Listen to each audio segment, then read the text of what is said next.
It is a mild evening in Paris, France, and the sound of ticking clocks fills a modest church tucked down a less populous street.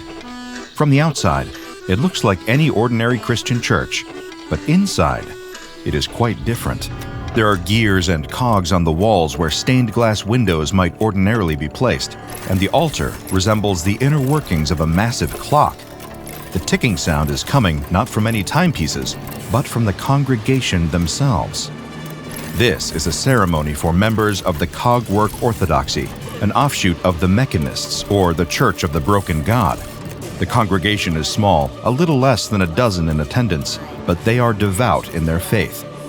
A solemn hush falls over the room as the patriarch stands before them, holding a bottle of holy oil. He beckons up each congregant to the altar, where he anoints them with the oil on whatever cogwork augmentation is most easily accessible. Some have visible gears, others limbs made from brass. One man has a clock in the middle of his forehead like a third eye. After all have been anointed, they return to their seats and bow their heads in solemn prayer. Tick, tick, tick. The sound is rhythmic and constant, like one shared heart thrumming all together. The sound fills the room, steady as it always has been, but then the pace changes suddenly, for the very first time. The ticking comes faster now, less like a familiar clock and more like a bomb ready to go off. It ticks faster, faster, faster.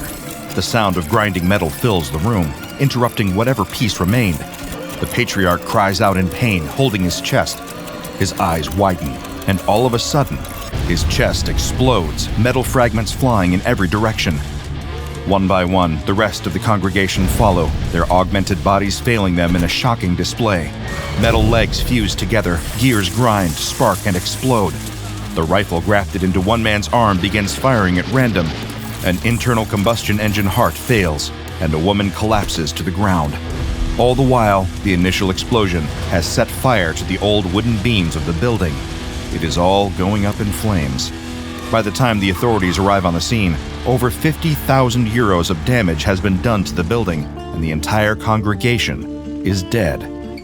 It doesn't take long for the SCP Foundation to become involved or for them to suspect foul play. The Cogwork Orthodoxy are relatively peaceful and have never been involved in an incident quite like this before. No, someone planned this and executed it meticulously. The question is, how and why? Following the 2011 incident at the Cogwork Orthodoxy Church, other cases of this mysterious ailment began popping up. The Foundation was able to take several bodies for autopsy, though the means by which this was accomplished are obscure to me. They determined that the failure of the victims' bodies and augmentations was caused by a parasitic infestation. Somehow, they had all been dosed with the same contaminated material. But what was the link between these parasites and technological failure on a massive, deadly scale? The clues were scarce, and there was little to point the Foundation in the direction of motive or means, as dozens of deaths were reported. With little else to go on, the Foundation classified the parasites SCP-3859. Whatever their exact nature, they were like nothing anyone had ever seen before. That much was certain, even if nothing else was. They were able to interview a victim after all of the previous infected had died on the scene. Following one of the attacks in Lyon, a Maxwellist was kept alive long enough for the Foundation to conduct an interview. He was able to communicate via writing, but the state of his SCP-3859 infestation rendered him unable to speak, as it interfered with the function of his vocal processors. Rather than transmitting anything he wanted to say, they instead played a continuously looping message in French that translated to, "You are nothing but an engine powered by ignorance. Forsake your superstition, your god of metal, your blind faith that has caused you to suffer. We have created the antivirus for your technological blight, the firewall to cleanse Europe of your influence. You are nothing but a flaw in history, and we shall cut you out. Vive la rationalité! Vive l'atheisme!" The message continued to play until the subject's artificial pineal gland was destroyed, killing him. After this incident, the trail went cold for about a year. More cases turned up, but they brought no information. Then, a surprising development broke it all wide open, tipping over the first card that would bring the entire house down. In late 2015, French parasitologist Frédéric Lacroy was checked into the hospital after his pacemaker failed. While he was being examined, unusual parasites were found in his system. They had somehow eaten away most of his pacemaker, and it failed after 3 days of intensive care. But there was something that set Lacroy apart from other victims of the parasite that the Foundation was beginning to call SCP-3859. He was a staunch atheist. In fact, he was so opposed to organized religion that he had previously been arrested after fighting with a priest in his hometown of Orléans. So what, the Foundation wondered, made him the exception to the rule? Why did the parasites choose him as their first non-religious target? Surely his field of research being parasitology couldn't be a coincidence. They decided to dispatch a team to investigate more thoroughly. Agent Catherine Dubois led a mobile task force operating under the cover story that they were national police officers investigating Lacroy's death.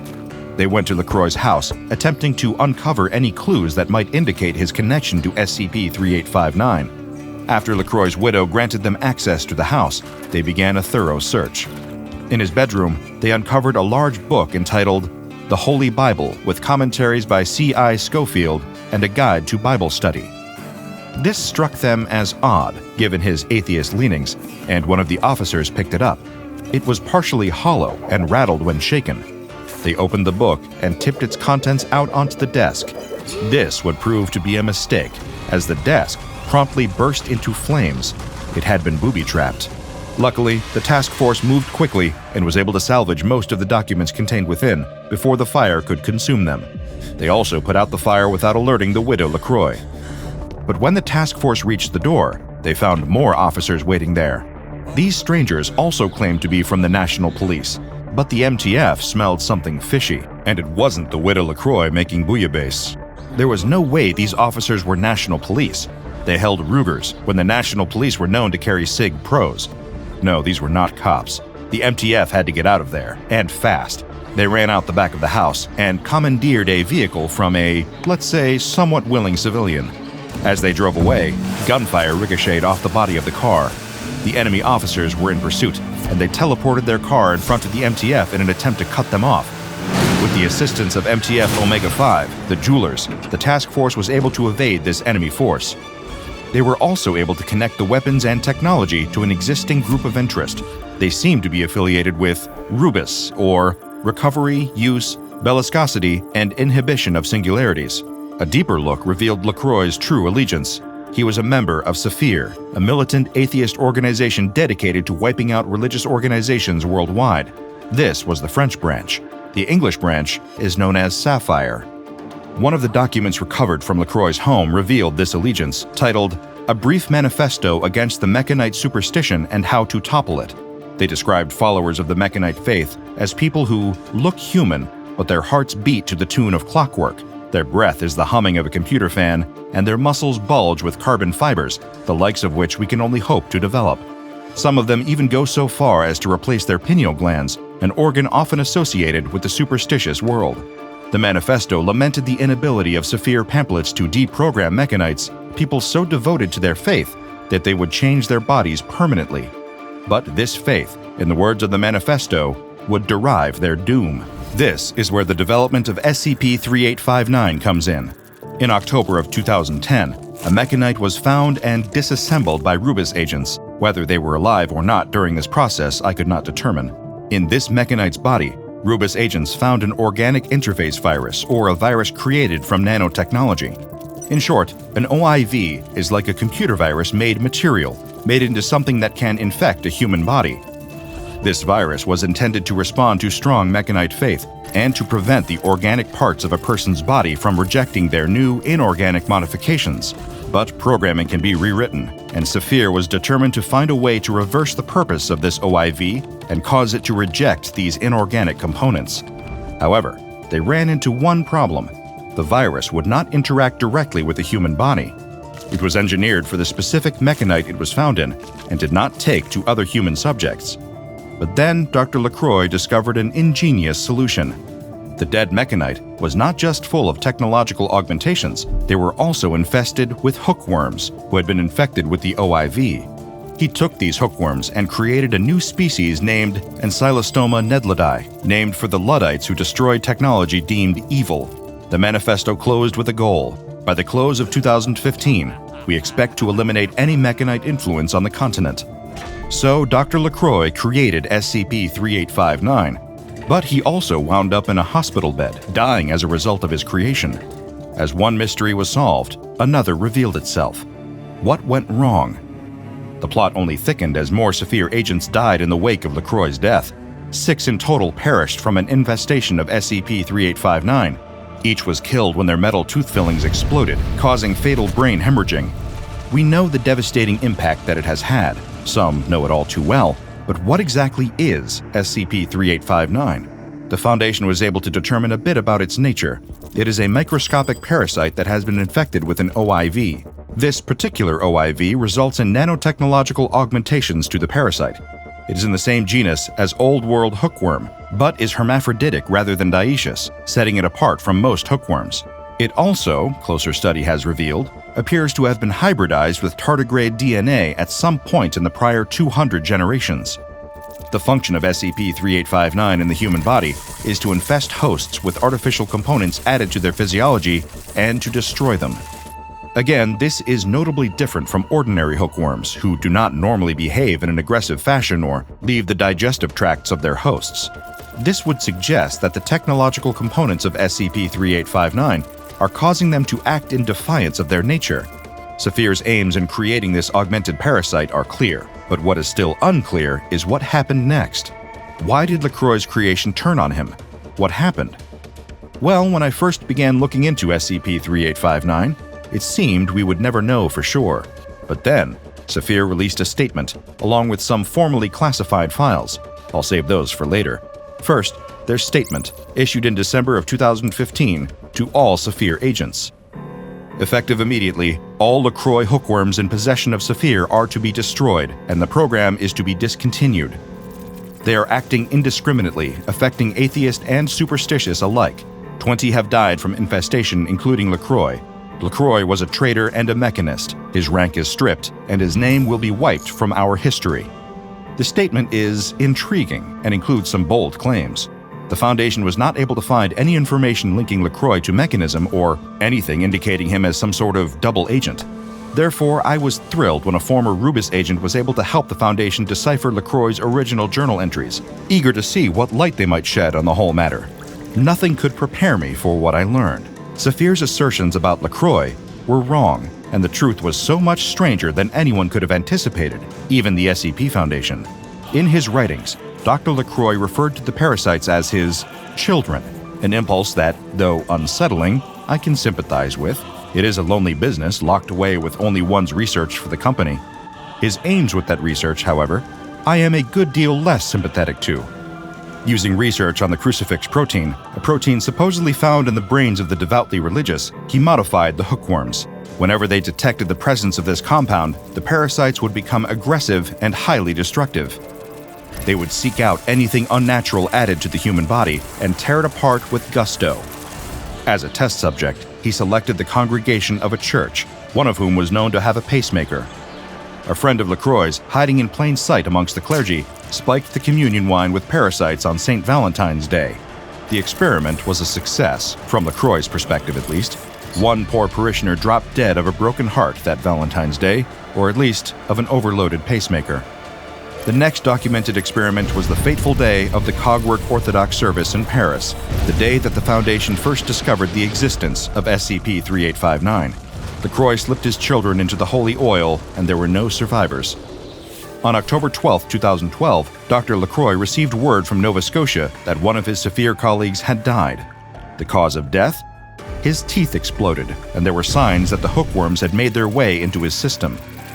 He had been placed there as an aide to a cardinal, while reporting back to Saphir in secret. Lacroy theorized that he had begun to develop a sense of faith, and thus his death was his own fault. By June 17th of the same year, there were no more mechanists left in central France.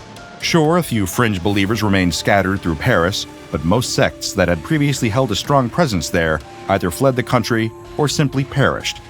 Dr. Lacroy considered himself victorious, but the bodies had not yet finished piling up. By May 4, 2014, 10 people who worked alongside Dr. Lacroy on the project were dead. Autopsies revealed that all of them had the hookworms in their systems, and they had all recently been in contact with mechanites. Dr. Lacroy theorized that these colleagues had been hacked, and that the reclaimed technology in their bodies had been hacked by mechanite influences that left them vulnerable to the effects of the parasites. A software update would fix it. At least, that's what he thought. An analysis of the software showed no changes at all. Strange. Perhaps an explanation would reveal itself under further scrutiny.